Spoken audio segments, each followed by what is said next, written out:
اعوذ باللہ من الشیطان الرجیم بسم اللہ الرحمن الرحیم۔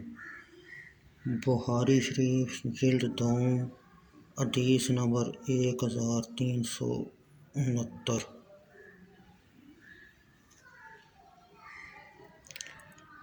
عبداللہ بن ابو حازم نے اپنے باپ ابو حازم مسلمہ بن دینار سے اور انہوں نے سہل بن سعدی سے روایت کی، انہوں نے کہا نبی اکرم صلی اللہ علیہ وسلم اور مشرکوں کا کسی غزہ میں مقابلہ ہوا اور سخت لڑائی ہوئی۔ ہر فریق لڑائی کے بعد اس دن اپنے لشکر کی طرف واپس گیا۔ مسلمانوں میں سے ایک شخص تھا جو مشرکوں میں سے کسی چھوٹے اور بڑے کو نہیں چھوڑتا مگر اس کا پیچھا کرتا اور اس کو اپنی تلوار سے قتل کر دیتا تھا۔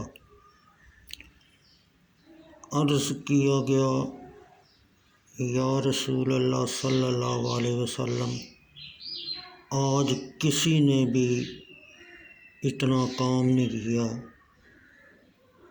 جو فلاں شخص نے کیا ہے۔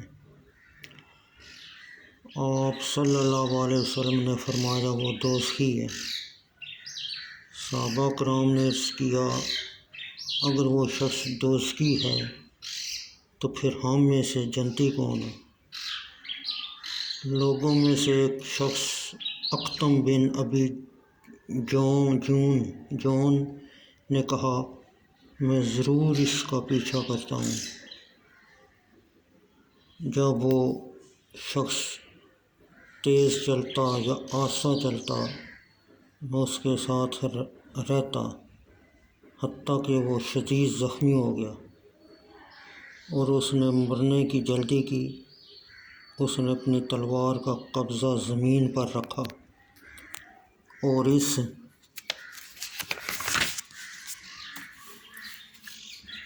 کی تیز دھار کو اپنے سینہ پر رکھا۔